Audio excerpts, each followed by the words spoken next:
सानाम को सगुन दाराम तेहना नवा ब्लॉग ते और तेहन दो हेड़ेद हेज हुई कना हा और नका हेड़ेद बड़ा हुई कना और अड़ी दिन हाथी को जम के तले हुड़ू को और किसी गन हारा सांताव कना ओना कोगे हेड़ेद बड़ा हुई कना और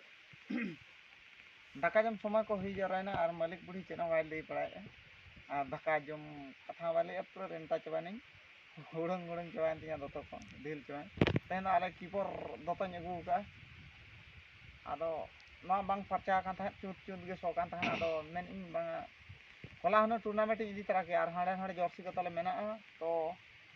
बही बड़ा के छाठा बड़ा कते ना साफा हुआ आदो ओना मांग रे तेहन के हेड़ेद ना गोलकीपर दोतो अगू हुईना और नते छुटो हुई नितो दो अड़ी चारक चारक सितुंग का और चे इंगे गच्छी तो गच्छी कना माने कथा रे बाको लेस गच्छी नेलते चेसी दे मेना नेस तो पाले सावे होय गच्छी नेलते चेसी दे मेना नेस तो पाले सावे चरक कोड़ा नेलते कुड़ी को लेया नई गे हुनेंगे होइलेन इन जावे और जस्ती बा भाषण आम चरक गया अच्छा बन जाओगा नेतार फैशन कटिंग लगी ᱧᱚᱜ ᱠᱟ ᱢᱮᱱᱛᱮ ᱵᱟᱝᱠᱷᱟᱱ ᱯᱩᱨᱟᱹ ᱵᱟᱹᱧ ᱡᱚᱢ ᱦᱮᱸᱫᱮ ᱜᱮᱢ ᱧᱮᱞᱚᱜ ᱠᱟᱱᱟ ᱪᱚᱨᱚᱠᱮᱢ ᱞᱟᱹᱭᱚᱜ ᱠᱟᱱᱟ ᱢᱟ ᱦᱮᱸᱫᱮ ᱨᱮᱦᱚᱸᱧ ᱟᱨ ᱪᱷᱩᱴᱟᱹᱣ ᱦᱩᱭ ᱞᱮᱱ ᱜᱮ ᱱᱚᱛᱮ ᱵᱷᱤᱰᱤᱭᱳ ᱚᱯᱷ ᱜᱚᱫ ᱠᱟᱜ ᱢᱮ ᱟᱨ ᱟᱢ ᱦᱚᱸ ᱱᱚᱛᱮ ᱦᱤᱡᱩᱜ ᱢᱮ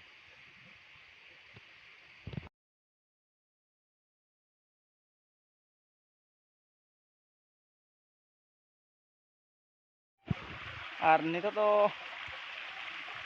हेड़ेद दो बारे बदली पूरा गोड़ का नितो दो हां और अड़ी चाटमाटे सितुंग का हेड़ेद बाय सना कना पूरा जोनाव कना ती जांगा को और नाते हाथ पूरा तो अगू हुई कना और नते रे बल्टी कुली अगू लिया सारो को और सारो ले हिरिज ᱧᱚᱜ गया नसना और नासना जतो घलटाव नासना ले इन दो दोहो किसिन बड़ा आज ते घलटाव कना इन बन मजाव का और नतरे मशीन को अगू तरा हुई कना स्प्रे मशीन ओना को स्प्रे हुई ना ओना धुबली को जमे तहलो आ सिंह बेड़ा धुबली को जमे निदे बेड़ा दो हाथी को जमे जेहिम चास के नोरे सारो अगू लेना अड़ी फाटार फाटारे गासाए बुढ़ी लालकाम नेलो का नोंका आलम सजावा ना बुढ़ी वाला बुढ़ी रा और इन गिदरा आयो ते बुढ़ी राम दोसी ना देख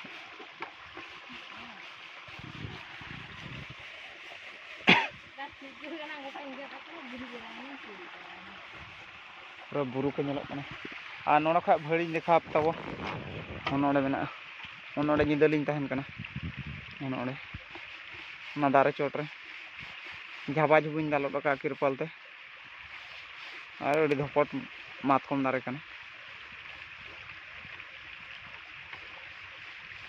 और नोना तोड़ा गड़ी तो बाले चास ले अनि जिखा दो तोड़ा हा दो तोड़ा रे ताहेन और दाग पूरे चांदो बंगाय शॉट गड करा सर्दी रहोय समय रे दाग दो आंजेद चाबायना और दुश्मन अड़ीगान गुड़ू को जमेआ और कुलई मिटे हजू कना पासी पानते बड़ा हुई कना बन नामेआ कोई को मेना खान हुनंग हाने लाटा धार से उड़को कना कुलई पासी तेन पासी लेखान लाजते न लाजते बन बगिया पे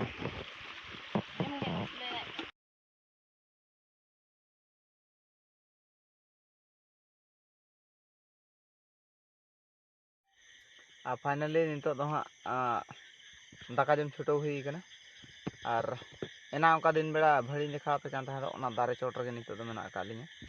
और दाका जम हुई लगी दो और तेज आइटम दो चेत चेत नेल ᱧᱚᱜ पे नते और अड़ू भाजा साथे मुनगा अड़ा करा और बहु जमी छुटो कना लाइट मार्शल लिन जमे हां लाइट ना का और नते टिफिन करे दाका अगू हुई कना नते उतु कम जम तर चबाय से जेका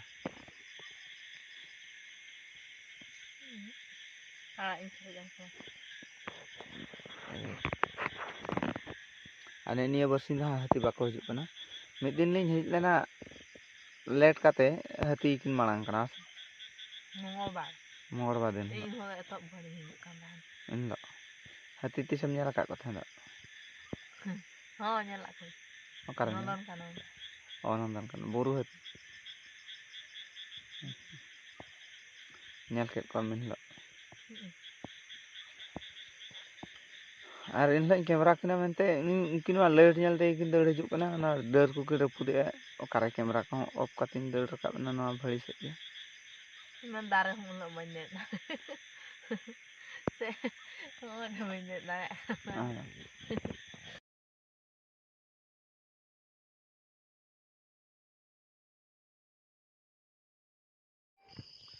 ᱟᱨ ᱨᱟᱸᱜᱟ ᱢᱟᱨᱥᱟᱞ ᱩᱛᱟᱹᱨ ᱠᱟᱱᱟ ᱱᱟᱦᱟᱜ ᱛᱟᱵᱚ ᱟᱨ ᱵᱟᱹᱦᱩ ᱫᱚ ᱟᱹᱣᱨᱤ ᱟᱬᱜᱚᱱᱟ ᱵᱷᱟᱹᱲᱤ ᱠᱷᱚᱱ ᱜᱮ ᱟᱨ ᱤᱧ ᱫᱚ ᱟᱬᱜᱚ ᱢᱟᱲᱟᱝ ᱠᱟᱹᱱᱟᱹᱧ ᱛᱮᱦᱮᱧ ᱫᱚ ᱦᱟᱹᱛᱤ ᱯᱟᱹᱛᱤ ᱪᱤᱞᱤ ᱦᱚᱸ ᱵᱟᱠᱚ ᱦᱮᱡ ᱞᱮᱱᱟ ᱚᱠᱟ ᱠᱚᱥᱮᱫ ᱪᱚᱠᱚ ᱯᱟᱨᱚᱢ ᱟᱠᱟᱱᱟ ᱚᱱᱟᱜᱮ ᱱᱟᱯᱟᱭ ᱟᱠᱟᱱᱟ ᱡᱟᱹᱯᱤᱫ ᱠᱚ ᱦᱩᱭ ᱵᱟᱲᱟᱜ ᱠᱟᱱᱟ ᱵᱟᱝᱠᱷᱟᱱ ᱡᱟᱹᱯᱤᱫ ᱦᱚᱸ ᱵᱟᱢ ᱫᱟᱲᱮᱭᱟᱜᱼᱟ ᱦᱟᱱᱛᱮ ᱦᱟᱹᱭ ᱦᱟᱹᱭ ᱱᱟᱛᱮ ᱦᱟᱹᱭ ᱦᱟᱹᱭ ᱟᱹᱰᱤ ᱫᱤᱱ ᱛᱷᱟᱨᱟ ᱜᱮᱠᱚ ᱟᱬᱜᱚᱱᱟ ᱵᱟᱝ ᱟᱬᱜᱚᱱ ᱛᱟᱞᱟᱝ ᱦᱩᱛᱩᱢᱚᱜ ᱠᱟᱱ ᱪᱮ ᱫᱮ ᱤᱧ ᱦᱚᱸ ᱫᱟᱜ ᱠᱚ ᱥᱟᱨᱮᱡ ᱛᱟᱨᱟᱧ ᱢᱮ ᱠᱮᱪᱟᱹᱧ ᱛᱤᱱᱟᱹᱜ ᱰᱷᱮᱨᱮᱢ ᱥᱟᱨᱮᱡ ᱟᱠᱟᱜᱼᱟ